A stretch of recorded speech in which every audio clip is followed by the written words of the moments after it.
નમસ્કાર મિત્રો, આજના નવા વિડીયોમાં આપનું સ્વાગત છે। આજે આપણે વાત કરવાના છીએ જટો હલકારો। બાયલા ધણીની કરનાર સમી શોકભરી સાંજ નમતી હતી। આવતા જન્મની આશા જેવો કોઈ તારલો તબકતો હતો। અંધારિયાના દિવસો હતા। એવી નમતી સાંજના ટાણે આમલા ગામના સોરા ઉપર ઠાકરની આરતીની વાટ જોવાય છે। નાના અડધા નાગાપોગા છોકરાની ઠઠ જામી પડી છે।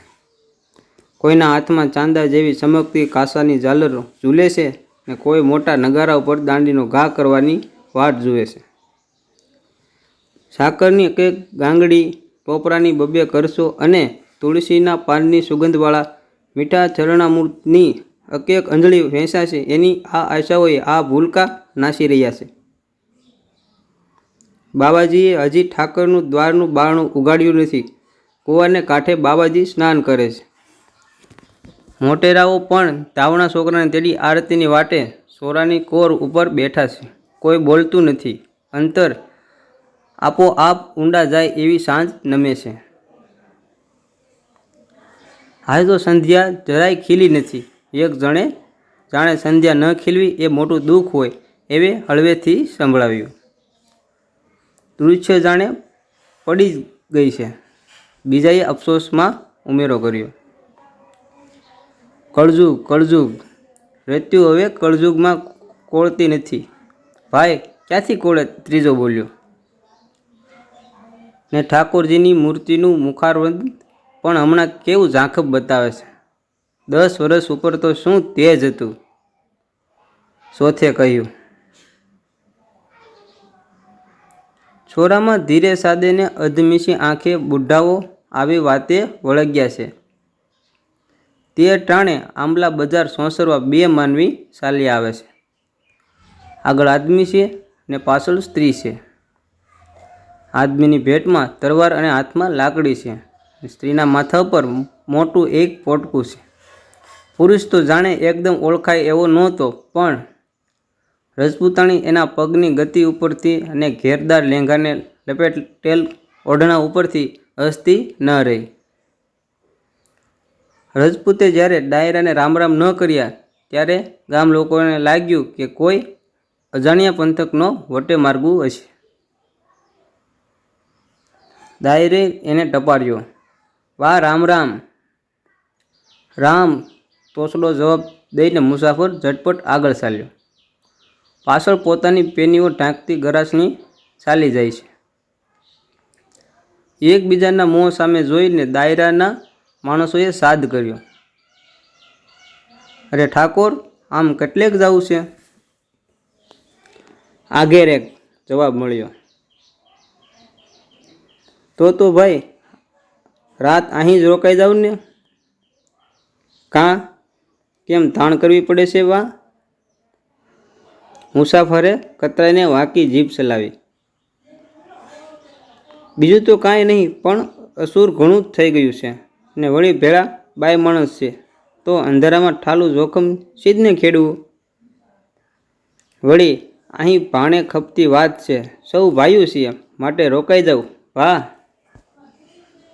મુસાફરે જવાબ દીધો, બાવડાનું બળ માપીને જ મુસાફરી કરું છું ઠાકોરો। મર્દોને વળી અસુર કેવા? હજી તો કોઈ વડિયો દેખ્યો નથી। તાન કરનાર ગામ લોકોના મોં ઝંખવાણા પડી ગયા। કોઈએ કહ્યું કે ઠીક, મરવા દ્યો એને। રજપૂત ને રજપૂતાણી ચાલી નીકળ્યા। વગડા વચ્ચે ચાલ્યા જાય છે। દિવસ આથમી ગયો છે। આગેથી ઠાકરની આરતીના રણકાર સંભળાય છે। ભૂતાવળો નાસવા નીકળી હોય એમ દૂરના ગામડાના ઝૂંડમાં દીવા તબકવા લાગ્યા। અંધારે કોઈ જાણે કંઈ દેખતા હોય એમ વાચા વાપરીને એ દીઠેલાની વાત સમજવા મથતા હોય તેમ પાદરના કૂતરા ભસી રહ્યા છે।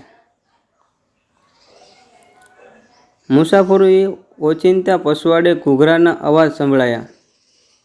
બાઈ પાછળ નજર કરે ત્યાં સણોસરાનો હલકારો ખંભે ટપાલની થેલી મૂકી હાથમાં ઘૂઘરાળું ભાલું લઈને અડબૂત જેવો ચાલ્યો આવે છે।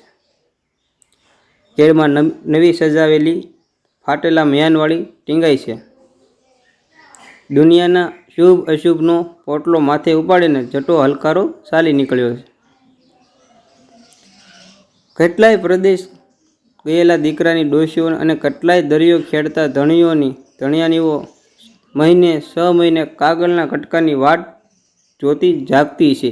એવી સમજણી નહીં, પણ મોડું થશે તો પગાર કપાશે એવી બીકથી જટો હલકારો દોડતો જાય છે. ભાલાના ઘૂઘરાની એની અંધારી એકાંતમાં ભેરુબંધ બન્યા છે. જોતામાં જટો પસવાડે ચાલતી રજપૂતાણીની લગોલગ થઈ ગયો. 2 જણાએ પૂછપરછ થઈ.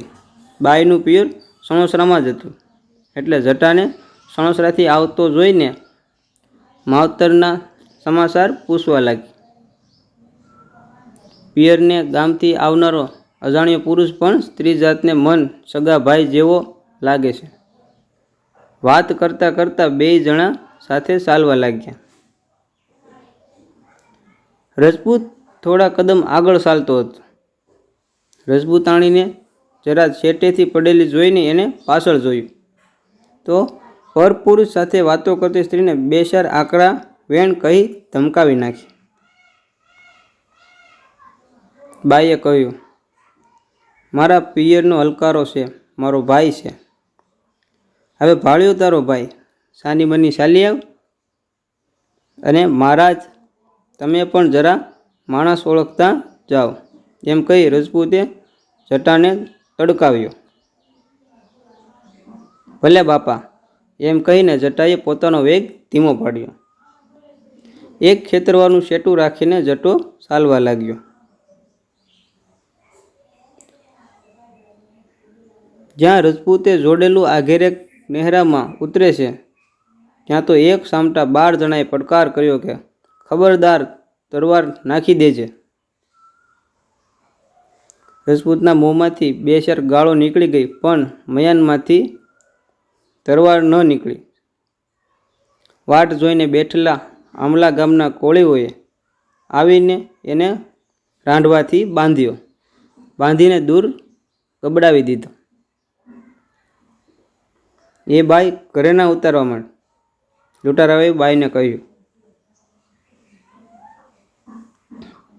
અનાથ રજપૂતાણીએ અંગ ઉપરથી એક દાગીના કાઢવાનું શરૂ કર્યું. એના હાથ, પગ, છાતી વગેરે અંગો ઉઘાડા પડવા લાગ્યા. એની ઘાટેલી નમણી કાયાને કોળીઓની આંખોમાં કામના ભડકા જગાવ્યા. જુવાન કોળીઓએ પહેલાં તો જીભની મશ્કરી શરૂ કરી, પણ બાઈ શાંત રહી. પણ જ્યારે કોળીઓ એના અંગનો ચાળો કરવા નજીક આવવા લાગ્યા, ત્યારે ઝેરીલી નાગણ જેમ ફૂફાડો મારીને રજપૂતાણી ખડી થઈ ગઈ. અલ્યા પસાડો એ સતીને પૂંછડીને, એમ કોળીઓએ અવાજ કર્યો. અંધારામાં બાઈએ આકાશ સામે જોયું. ત્યાં જટાના ઘૂઘરા ઘમક્યા. એ જટાભાઈ, બાઈએ શીંસ પાડી, દોડજે. ખબરદાર, એલા કોણ છે ત્યાં? એવા પડકાર કરતો જટો તરવાર ખેંચી જઈ પહોંચ્યો. 12 કોળી લાકડી લઈને જટા પર તૂટી પડ્યા. જટે તરવાર ચલાવી 7 કોળીના પ્રાણ લીધા. પોતાને માથે લાકડીઓના મેં વરસે છે, પણ જટાને એ ઘડીએ ઘા કળાયા નહીં. બાઈએ બમરાણ કરી મૂક્યું. બીકથી બાકીના કોળી ભાગી છૂટ્યા. તે પછી જટો તમ્મર ખાઈને પડ્યો. બાઈએ જઈને પોતાના ધણીને છોડ્યો. ઉઠીને તરત રજપૂત કહે કે હાલો ત્યારે. હાલશે ક્યાં? બાયલા શરમ નથી થતી? 5 ડગલા હારે હાલનારો ઓલો બ્રાહ્મણ ઘડીકનું ઓળખાણે મારા શિયળ માટે મરેલો પડ્યો છે, અને તું મારા ભવ બધાનો ભેરું, તને જીવતર મીઠું થઈ પડ્યું. જા ઠાકોર, તારે માર્ગે. હવે આપણા કાગ ને હંસના સંગાત ક્યાંથી હોય? હવે તો આ ઉગાડનાર જ બ્રાહ્મણની ચિતામાં જ હું છોડ તાણીશ. તારા જેવી કંઈક મળી રહીશ કહીને ધણી ચાલી નીકળ્યો. જટાના શબને ખોળામાં ધરીને રજપૂતાની પરોઢિયા સુધી અંધારામાં ભયંકર વગડે બેઠી રહી. પ્રભાતે આજુબાજુથી લાકડા વીણી લાવીને ચિતા ખડકી. શબને ખોળામાં લઈને પોતે ચડી બેઠી. દા પ્રગટાવ્યો. બંને જણા બળીને ખાખ થયા. પછી કાયર ભાયડાની સતી સ્ત્રી જેવા શોકાતુર સાંજ જ્યારે નમવા મળી ત્યારે ચિતાના અંગારા ધીરી ધીરી જ્યોતે ઝબૂકતા હતા. આંબલા અને રામધરી વચ્ચેના એક નેહરામાં આજ પણ જટાનો પાળિયો ને છતીનો પંજો હયાત છે. ઝવેરચંદ મેઘાણી રચિત આ વાર્તા છે. તો આવી અવનવી વાર્તાઓ માટે અમારી ચેનલ સાથે બન્યા રહો. આભાર મિત્રો.